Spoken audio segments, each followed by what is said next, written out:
नमस्कार, मैं हूं प्रकाश चंद्र होता और छत्तीसगढ़ में इस वक्त अन्नदाता जो हैं वो नाराज है। किसान यहां पे 80% आबादी है। 80% लोग खेती और किसानी पर निर्भर करते हैं, लेकिन वही अन्नदाता आज नाराज है। आखिर क्या है इसका इलाज? क्यों नाराज है? आज धान खरीदी का अंतिम तिथि था 20 फरवरी का। कई किसान ऐसे हैं जो धान बेच नहीं पाए। किसी को कहा गया धान उठाव नहीं हो रहा है, तो कहीं कहा गया वारदाना नहीं आया है। कुछ जगह पे टोकन के फेरे में किसान फंस गए। कई जगह ऐसे हैं, कोंडागांव से लेके कवर्धा तक, मुंगेली पे, यहां तक कुछ जगह पे तो अर्धनग्न प्रदर्शन भी हुआ, सड़कों का जाम भी हुआ। बीजापुर में सुबह 6 बजे लोग जाम किए सड़क को। सब जगह पे यही हालत रही। आखिर इसका इलाज क्या है? सरकार किसान की है, पर किसान आंदोलन है। आज इसी विषय पर हमारा महाबहस है। इसी बहस में हमारे साथ 4 बड़ी पैनल भी है। साथ ही हम जाएंगे फील्ड में और लोगों से भी बात करेंगे, उनसे भी चर्चा करेंगे, उनसे भी जानेंगे कि वहां किसानों का अभी रिएक्शन क्या है। हमारे साथ आज जो लोग जुड़ेंगे उनमें जो है पूर्व आईएएस या पूर्व रायपुर के कलेक्टर और बीजेपी नेता ओम प्रकाश चौधरी भी, साथ ही हमारे साथ कांग्रेस के प्रवक्ता है घनश्याम राजू तिवारी, धर्मराज महापात्र हैं कम्युनिस्ट के नेता, साथ ही भगवानू नायक है बीजेपी के जोगी कांग्रेस के प्रवक्ता है। ये पैनल के अलावा भी हम जाएंगे, मुंगेली में भी जाएंगे, बात करने की कोशिश करेंगे और कोंडागांव भी जाएंगे। पर सबसे पहले अवधेश मिश्रा हमारे सीनियर रिपोर्टर है, उनसे हम बात करते हैं। अवधेश, जिस हिसाब से आज कृषि मंत्री का बयान आया, उन्होंने कहा कि इस पूरे आंदोलन लग रहा है पराजित है, और कल गृह मंत्री का बयान आया था इसी से मिलता जुलता। आखिर क्या कहा और उसको आप कैसे देख रहे हैं अवधेश?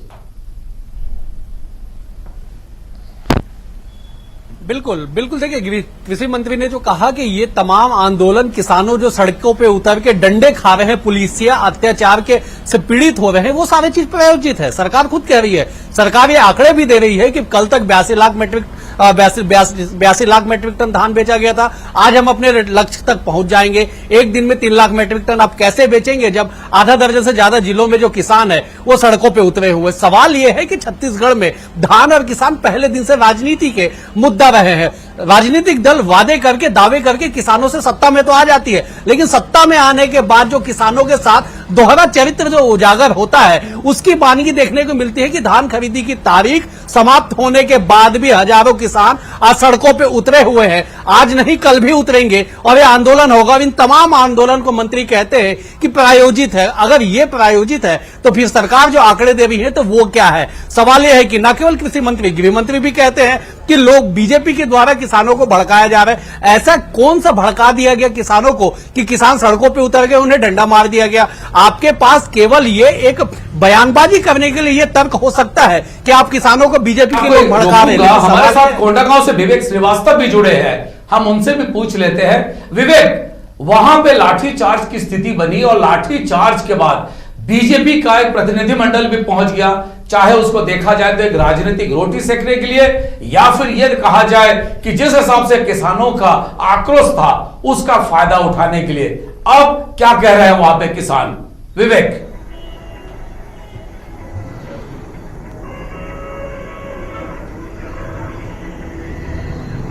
देखिए सर, सबसे बड़ी बात यह है कि कल भाजपा का प्रतिनिधिमंडल आया, किसानों का दुख दर्द बांटने की कोशिश की और भाजपा मंडल वापस चला गया।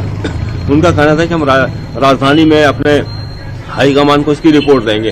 पर आज जो धान खरीदी का आखिरी दिन था और जिस तरीके से प्रदेश सरकार ने ये कहा कि कोंडागांव के लिए 1 लाख बारदाने भेज दिए गए, पर आज हमने जो धान खरीदी केंद्र की स्थिति देखी, कई धान खरीदी केंद्रों में सन्नाटा पसरा है और कई धान खरीदी केंद्रों में ये स्थिति थी कि किसान खुद अपना धान बेचने के लिए अपना बारदाना खरीद रहे थे। तो सबसे बड़ी बात यह है कि जब सरकार और इसमें राजनीति, किसानों के नाम से जो राजनीतिक रोटी सेक रही थी, किसानों का चोट लगा, मरहम लगा, डॉक्टर ने इनका इलाज किया, पर उनकी जो एक्चुअल जो उनकी स्थिति थी कि बारदाना चाहिए, धान बेचना चाहिए, इस पर किसी का ध्यान नहीं था। सरकार दावा करती है कि हमने बारदाना भेज दिया, उधर भाजपा कहती है कि सरकार पूरा धान खरीदे, बारदाना की कमी है। और ये बात तो सही है कि आज जो बारदाना की कमी थी उससे किसान ही जूझ रहे थे। वहां पे कोई नेता मौजूद नहीं था कि किसानों के लिए बारदाने की व्यवस्था कर पाए, या ना कोई अधिकारी मौजूद था कि किसानों के लिए बारदाना करे और धान खरीदने के लिए करे। सबसे बड़ी दिक्कत एक बात सामने आ रही है, पुराने बारदाने पे धान बेच रहे हैं तो धान खरीदने केंद्र वाले धान नहीं खरीद रहे हैं, तब किसान जाएंगे तो किसके पास जाएंगे? निश्चित रूप से मुंगेली से भी हम जानकारी ले लेते हैं। प्रशांत शर्मा हमारे साथ है। प्रशांत, ये बताएं, किसान लगातार एक हफ्ते से भी अधिक समय हो गया आंदोलन पर है, क्या अभी भी उन लोग का गुस्सा है? अन्नदाता अभी भी